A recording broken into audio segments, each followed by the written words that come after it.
Դոհայում կայացած խաղաղության բանակցությունների ժամանակ Աֆղանստանը Պակիստանը անհապաղ հրադադարի շուրջ համաձայնության են եկել, այս մասին երկու կողմերն էլ հայտարարել են։ Թալիբանի խոսնակն իր հայտարարության մեջ նշել է, որ կողմերը լիարժեք հրադադարի շուրջ համաձայնության են եկել։ Քաթարի արտաքին գործերի նախարարությունը հայտարարել է, որ հետագա հանդիպումները նպատակ ունեն ապահովելու հրադադարի կայունությունը։ Երբեմնի դաշնակից երկու երկրների հարաբերությունները սրվել են, երբ Աֆղանստանի Թալիբանը ապաստան է տրամադրել Թեհրիկ-է-Թալիբան Պակիստան ծայրահեղական խմբավորմանը, որը տարիներ շարունակ պայքարի մեջ է Պակիստանի իշխանությունների հետ։ ԱՄՆ նախագահ Դոնալդ Թրամփի հետ հեռախոսազրույցի ժամանակ Ռուսաստանի նախագահ Վլադիմիր Պուտինը պահանջել է, որ Կիևը լիովին հրաժարվի Դոնեցկի շրջանի վերահսկողությունից, որպես պատերազմի ավարտի պայման, հաղորդում է The Washington Post-ը։ Թերթի աղբյուրների համաձայն Վլադիմիր Պուտինը պատրաստակամություն է հայտնել հրաժարվել Զապորոժիեի և Խերսոնի շրջանների մի մասից Դոնեցկի շրջանի լիակատար վերահսկողության դիմաց։ Վրաստանի կրթության նախարարը պաշտոնական այցով Հայաստան կժամանի հոկտեմբերի 20-ից 21-ը, հայտնում է Sputnik Գրուզիան։ Այցի հիմնական նպատակն է ամրապնդել երկրների միջև կրթական և գիտական կապերը և ընդլայնել համագործակցությունը համատեղ նախագծերի իրականացման գործում։ Գիվի Միկանաձեն կհանդիպի նաև վարչապետ Նիկոլ Փաշինյանի հետ։ Հայաստանի Հանրապետության էկոնոմիկայի նախարար Գևորգ Պապոյանը Հայաստանի պետական տնտեսագիտական համալսարանում մասնակցել է Հայաստանի տրանսպորտային լոգիստիկայի համայնապատկերը խորագրով կլոր սեղան քննարկմանը, որին ներկա էր գտնվել նաև նախագահ Վահագն Խաչատուրյանը։ Քննարկման ընթացքում անդրադարձա լոգիստիկ ենթակառուցվածքների զարգացմանը, ընդգծեցի սահմանակից երկրների հետ համագործակցության կարևորությունը, Հայաստանից արտահանումների և ներմուծումների արդյունավետ կազմակերպման տեսանկյունից, ասել է նախարարը։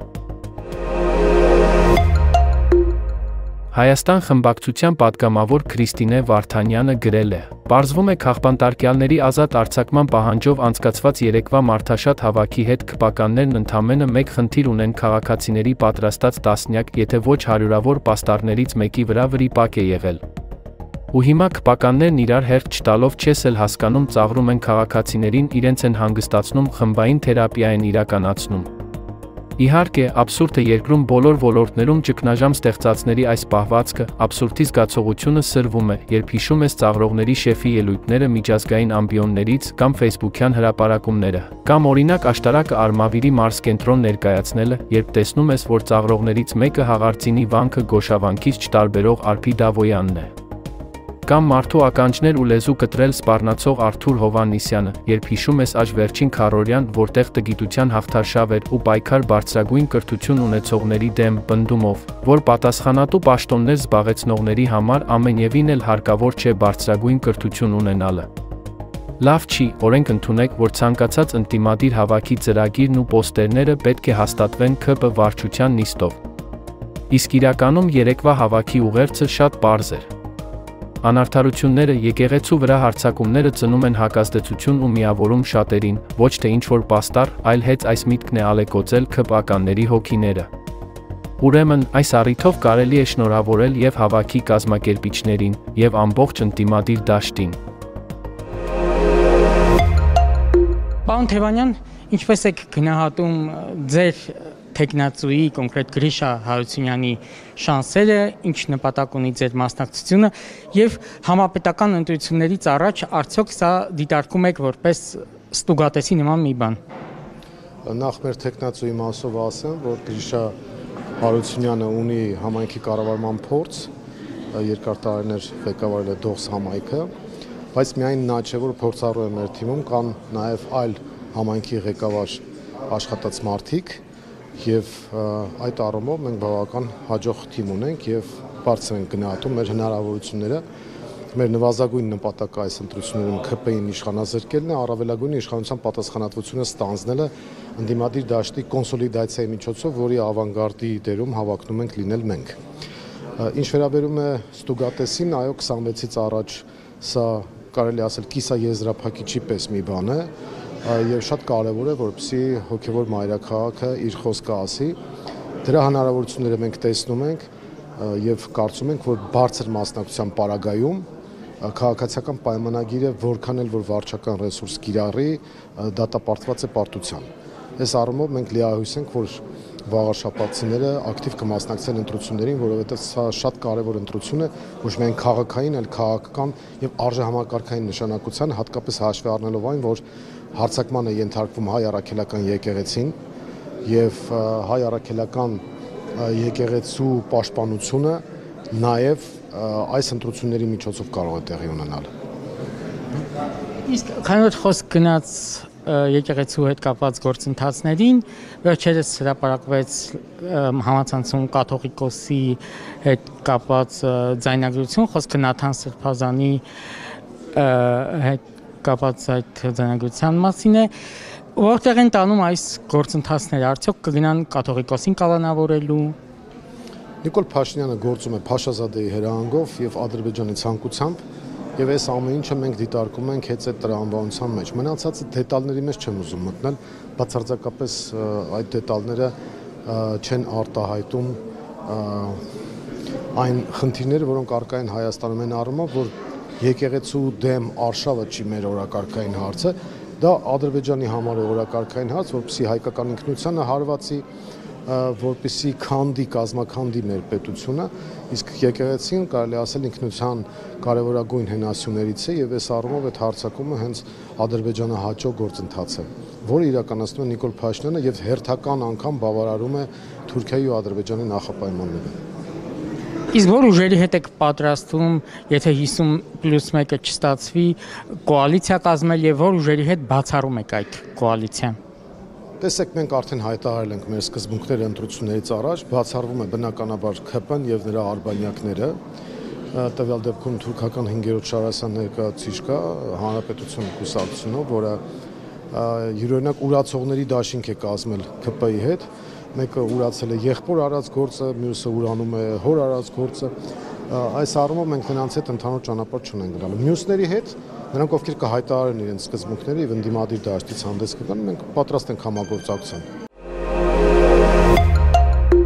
Հոգեորականը այլ կերպ պետք է մտածի եւ այլ կերպ պետք է ապրի, այսինքն ներելու սկզբունքով, Աստծուց խնդրելու, որպեսզի իմաստություն Աստված շնորհի այդ ոնց ասեմ մեղմ չի մոլորված մարդկանց, դրա համար մենք բոլորս համոզված ենք, որ կպաշտպանենք։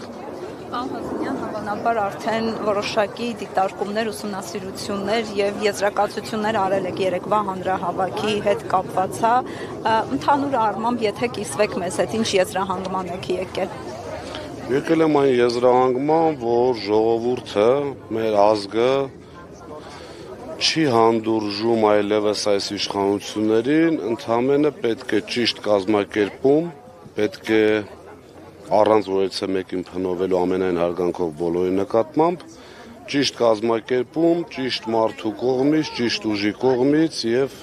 կարծում եմ մնացածը արդեն այսպես ինքնըստինքյան ստացվելու խնդիր է, համոզված եմ, որ չեն մնալու, գնալու են նրանք։ Իդեպ հավաքի մասնակիցների վերաբերյալ տարբեր թվեր էին հրապարակվում, ընդդիմության կողմնակիցները այլ թվեր էին հրապարակում, իշխանության կողմնակիցները հղում անելով Դանիել Իոնիսյանի հաշվարկին 7000 եւ մի քանի 100 թիվ էին հրապարակում, նաեւ բուռն քննարկվեց պաստառի վրա թույլ տված վրիպակը, սրանց վերաբերյալ ինչ կասեք։ Ճիշտ ասած, ես դրա մասնագետ չեմ թվերով հաշվեմ, դե իշխանությունը բնականաբար իրենց գցած նկար, ուղղակի իրենց չէ, մի անձնավորություն կա, որի անունը չեմ էլ ուզում նշել, այդպես նկար էր գցել 18:05, գիտեք, այն մարդիկ, ովքեր չունեն ամոթ, այդ մարդկանց հետ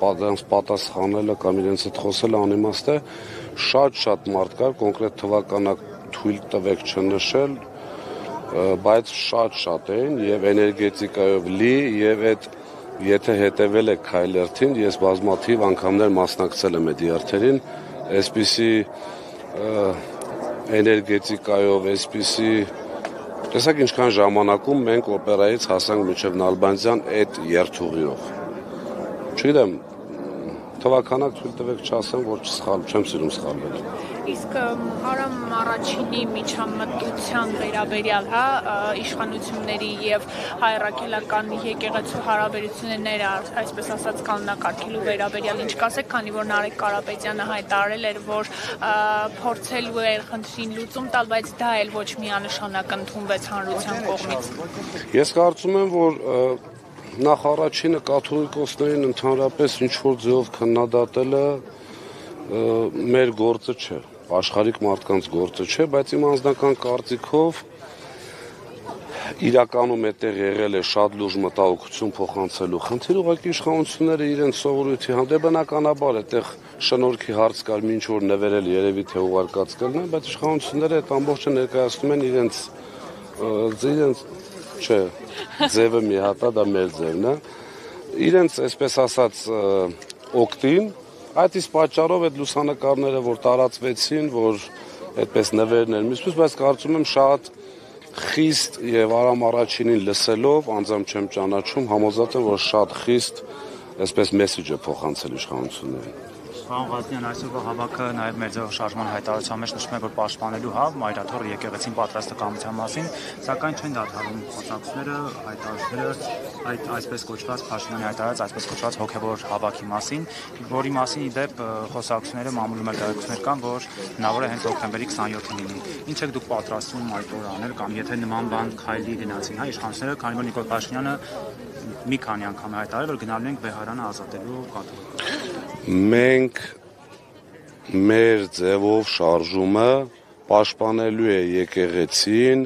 ինչպես մենք կպաշտպանենք մեր տները, եթե ոչ ավելի, այսպես ակտիվ եւ ավելի,